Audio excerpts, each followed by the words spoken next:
And here we go again, back to the prospecting videos.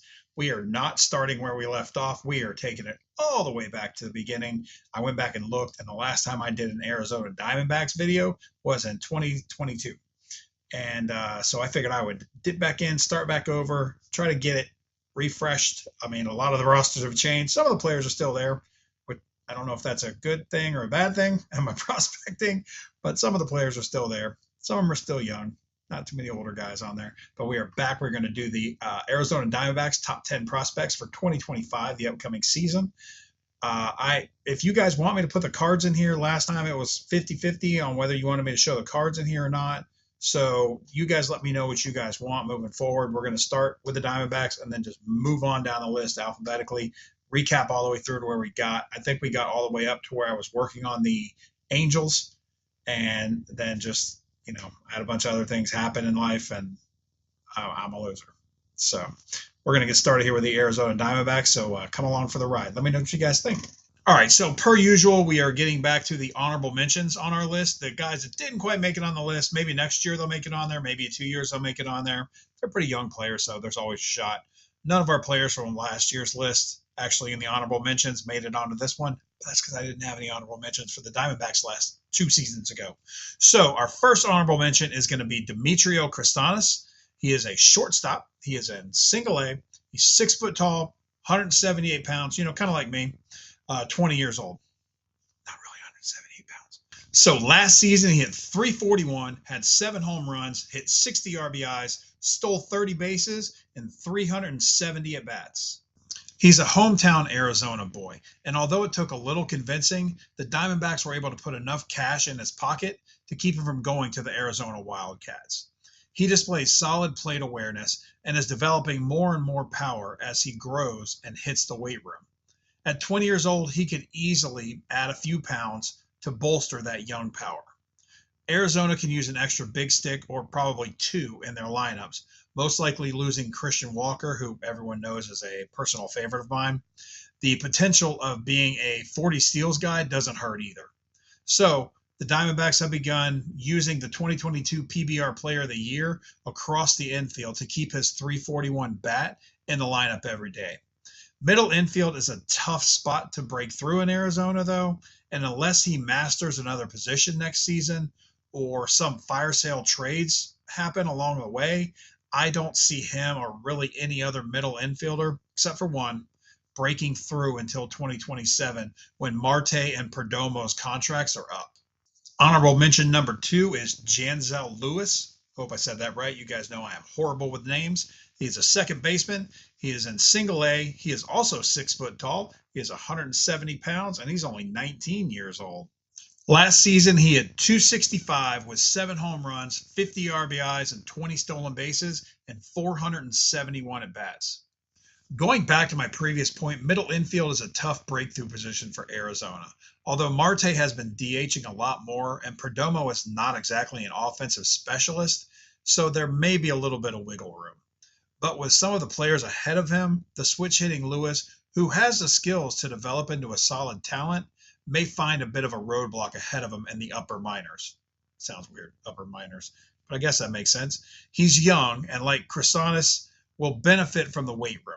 His strikeouts did climb last season to 109 in 109 games, but his walk percentage went up slightly as well. 2 years ago, when we did this list, a lot of the players on it got sent away in some big trade deadline deals. And these 2 honorable mentions may follow suit if the Diamondbacks find themselves as buyers later on this season. Due to their youth, though, Arizona may hang on to these prospects for the future. And here we go. Feels good to say it.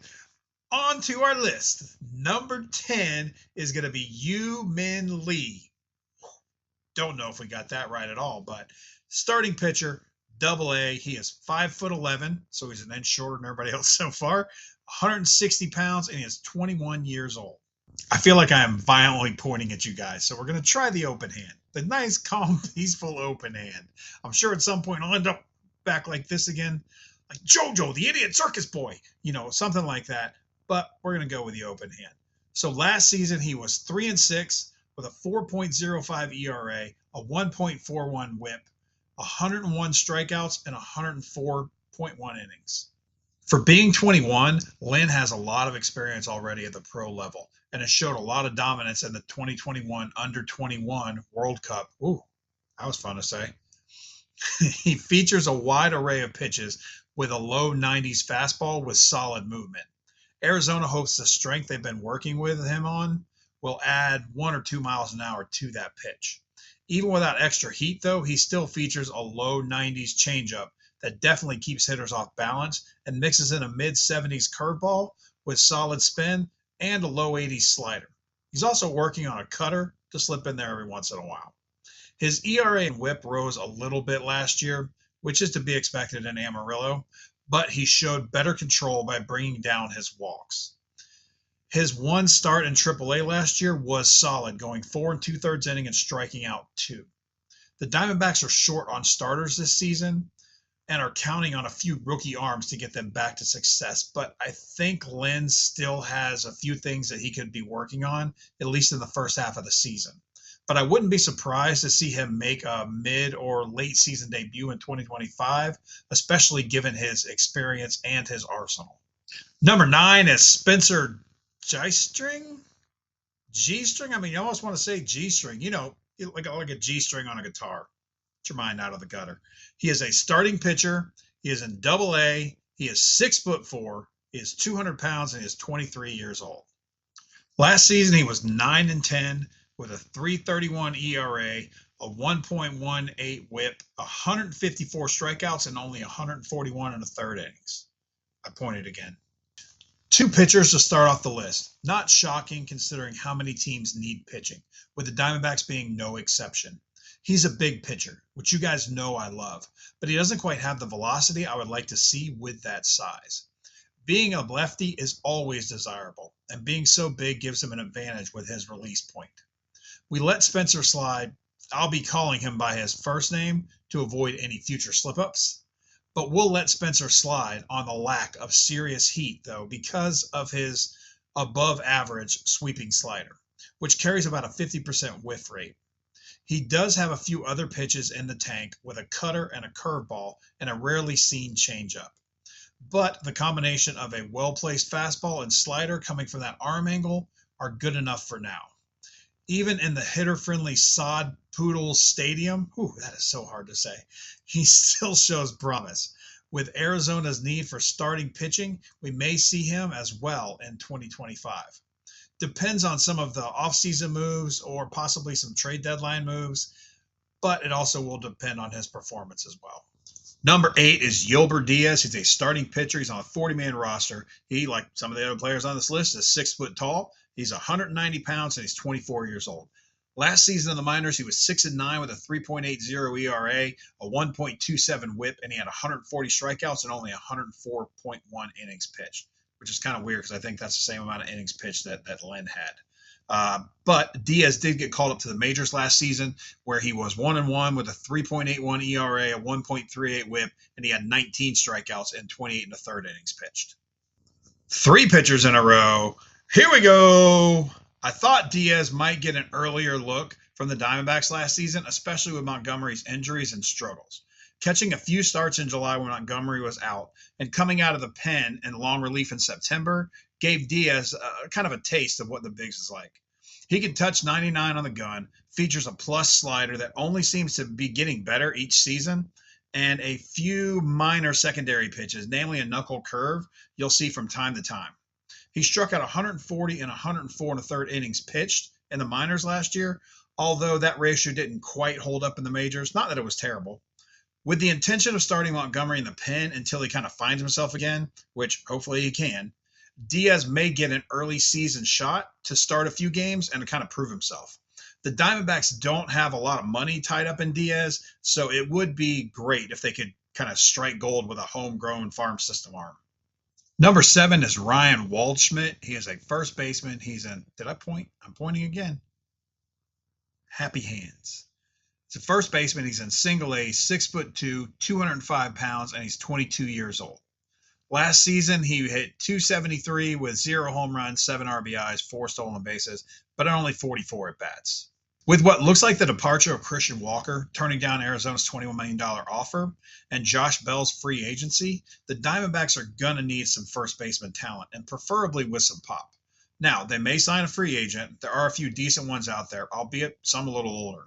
I don't mean Alonso. He's much better than decent. There are even some rumors they would consider bringing Goldschmidt back, but I doubt that, and I doubt he would go back there, to be honest. However, they may choose to write out Pavin Smith's contract and turn the role over to Waldschmidt in 2027. With Waldschmidt's history of injury, though, both a shoulder and ACL injuries, this could be a bit risky. They were just kind of fluke injuries, though, and he has gotten healthier. He has shown signs of great contact, big exit velocity, and a hit of speed coming back as he gets healthier. He hits to all sides, but shows some thunder to the pull side. If the Diamondbacks can be patient enough with him, they may find another first baseman of the future on the heels of Walker and Goldschmidt. Number 6 is Kyle Ahmet. He is a relief pitcher. I don't think I said his name right, but he is a relief pitcher. He is in AAA. He is 6'5", 237 pounds, and he is 24 years old. 237 pounds is a little closer to what I am. In 2024, he was 5-4 with a 2.86 ERA, a 1.13 WHIP, 75 strikeouts, and only 44 innings pitched. The bullpen, one of the thorns in the Diamondbacks' sides at the end of last season, even with the addition of A.J. Puck. So any homegrown talent in the pen would be a welcome sign for Arizona fans. Kyle coasted quickly through the Arizona farm system, making quick stops at each level and pitched as expected, or even better than expected, along the way, until hitting Reno, which, in all honesty, happens to a lot of pitchers there, especially during the summer. It's almost like pitching in Colorado in July. He gave up 5 earned runs in his first 2 games in Reno in early August, but allowed only 2 more earned runs the rest of the season. With the struggles in the pen, Arizona would love to add Ahmet's, hope I'm saying that right, deceptive behind the head kind of arm slot. I don't know that I can demonstrate it. And backwards curveball in a setup role for Ginkel or Puck. Or even see Ahmed in the closer's role if those 2 struggles were to continue. Look for him to be coming out of the bullpen for Arizona at some point this season. Number 5 is Tim Twa. I don't know. Second baseman. He's on the 40-man roster this season. He, again, like a lot of these players, is 6 foot tall. He is 196 pounds, and he is 25 years old. Last season, he hit 273 with 31 home runs, 90 RBIs, 14 stolen bases. He had 549 at-bats. I know, I diss the idea of a middle infielder breaking through in Arizona, but Tawa is only a middle infielder by ballpark program standards alone. He truly is a utility player, spending time in the outfield, middle infield, first base. There were even some reports of him selling beers in the stands during the games and flagging cars in the parking spaces before the first pitch. He really came on the scene last season, and even though he is not the big name prospect you hear about, he definitely put up some big name type numbers. In 2023, he hit 22 home runs, only to follow up in 2024 with 31 home runs and a boost to his batting average of 23 points. Although these numbers may be a little inflated playing in Reno, Tawa added a few stolen bases, and although his strikeouts climbed by 7 in 2024, it was in 115 more at bats. Will he make it in the middle infield? Maybe, but the Diamondbacks will find at bats for him all over the field, and he may be able to fill that giant hole at first base left by Walker or Bell, if needed. He's one of the oldest players on this list, but I think Arizona is going to give him a shot this year to prove he belongs on the roster at whatever position they decide to put him at. All right, we are in the home stretch. Number 4, Joe Elvis. He's a starting pitcher. He's on the 40-man roster. He's 6'1", 150 pounds, and he's 22 years old. Last season, he was 7-6 with a 3.39 ERA, a 1.19 WHIP, and he had 112 strikeouts and 135 and a third innings pitched. I get it. Elvis has had his struggles. I got to be careful saying that. I want to be like, love me, tender, love me. That's terrible. But hear me out. Those struggles have generally come shortly after a call-up to a higher level. And Elvis has been able to make adjustments quickly throughout the season or over the winter to return to dominance.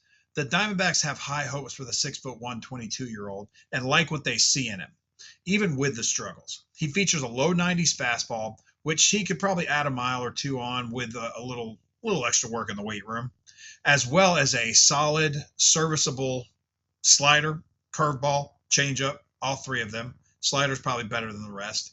The Diamondbacks felt confident enough in his future that they added him to the 40-man roster to protect him from the Rule 5 draft. He brought his walks down last season, which helped him maintain a respectable 1.19 whip. If he can adjust on the sod poodles this season, like he adjusted last season, he may find his way in the Arizona rotation in 2026, maybe sooner with the Diamondbacks pitching struggles. Number 3 is Adrian Del Castillo. He is a catcher. He is on the 40-man roster. He is 5'10", so he's a little shorter than everybody else. He is 208 pounds and he's 25 years old. Last season, in the minors, he hit .312 with 26 home runs, 75 RBIs, 0 stolen bases, and 413 at-bats. As I said, he got called up to the majors where he hit .313, 1 point higher, 4 home runs, 19 RBIs, and 1 stolen base, and only 80 at-bats. Somehow, catchers usually always seem to find their ways onto this list, sometimes with lesser numbers, but because of big expectations. This is not the case with Del Castillo, hopefully. He came to the Diamondbacks as more of a hitter than a power guy. But with some work in the weight room and a little work at the plate, he developed into a real kind of power threat, hitting 26 home runs last season in the minors, 30 overall if you count the majors. If you can swing a stick and catch a good game, you can become a hot commodity in any program. Del Castillo showed last season he can do the first and is working hard to learn the second, changing his positioning to improve his pop time and framing. With Moreno's contract being up at the end of the season and with the lackluster hitting of Herrera, although he is a solid defensive catcher, the catcher's role may be Del Castillo's to lose next year. He is on the 40-man roster, so I wouldn't be surprised if the Diamondbacks found a few games for him throughout the season and definitely during spring training so they can see what they got and maybe fill some of that power void left vacant in their lineup. We are down to the last 2 names, and they're going to be the names they're more familiar with, as everybody kind of expected. Number 2 is Drew Jones. He is the son of Andrew Jones. He is a center fielder. He is in single A. He's 6'4", 180 pounds, and he is 20 years old. Last season, he hit .275 with 6 home runs, 65 RBIs, and 21 stolen bases, and 378 at-bats. He has all the tools, is the proper description of Jones. Using them all, or really putting them all together, may be his difficulty he faces. In the field, the comparison to his father are, so far, rightly deserved. He covers ground with ease, maybe a little faster than his father did, but I'm not going to say that he quite has the first step, nor the field vision, yet, that his father did. On the base pass, he shows off that speed, stealing 21 bases last season. At the plate, he still has some learning to do, though. He has the exit velocity, he has the power potential, but it hasn't quite translated to home runs yet like his father. Like I generally say, some extra work in the weight room won't hurt him. But he is big enough, or at least tall enough, that he should be producing a little more in the power department. A little more of work on his timing, on his pitch selection, and maybe even a little more pulling versus pushing in his swing, and he could start finding that potential everyone's expecting from him. He has all the tools. He just needs a little work. I have high hopes for him. As a Braves fan, even higher hopes. So here we are at number 1 on the list. And actually 2 years ago when we did this prospecting video for the Diamondbacks, he was number 1 also. You may be thinking, oh, well, how many other players are on this list that made it from your list previously? 0.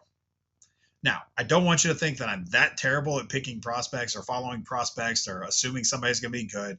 Most of the other players have all either been called up to the majors: Corbin Carroll, Blaze Alexander, Kevin Ginkel, Stone Garrett, who's actually, I think he's with the Nationals now, Brandon Fadot, or however you say his name, he's up with the ball club. John Carver got traded to the Guardians. Devi De Los Santos, who actually would be number 1 on this list if he were still on the Diamondbacks, got traded in the AJ Puck deal. So you may see him in the Miami Marlins video because he hit 40 home runs this past season.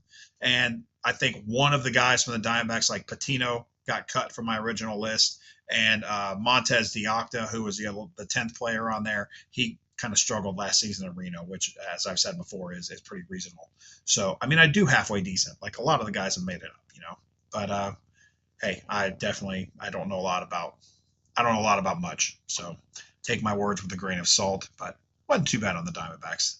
So to our number one, I'm sorry, I was just skipped right over all that. Number one is going to be the same as it was last year. Number one will be Jordan Lawler. He is a shortstop. He's on the 40-man roster. He is 6'1", a little taller than the 6-footers, 190 pounds, and he is 22 years old. Last season in the minors, he had a minor stats and he had some major stats. So last season in the minors, he had 318 with 2 home runs, 20 RBIs, 6 stolen bases, and only 85 at bats.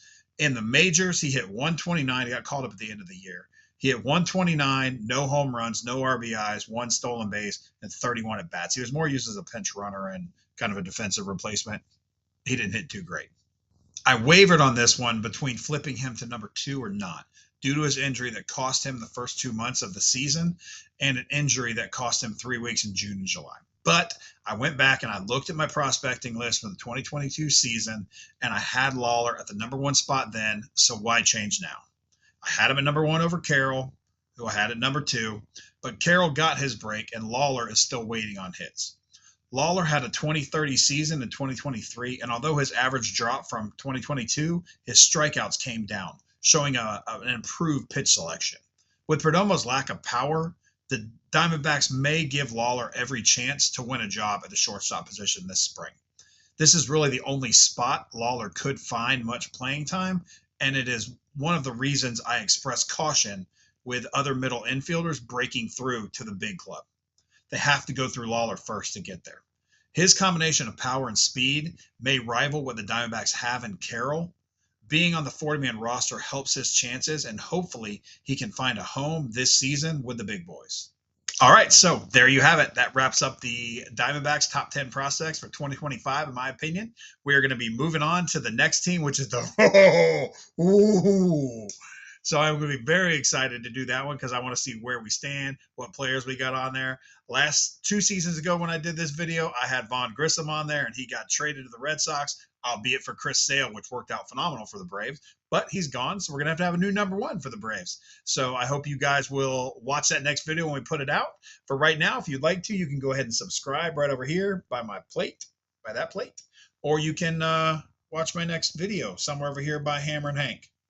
All right. Thank you, guys. All right. And number 9 is Spencer G.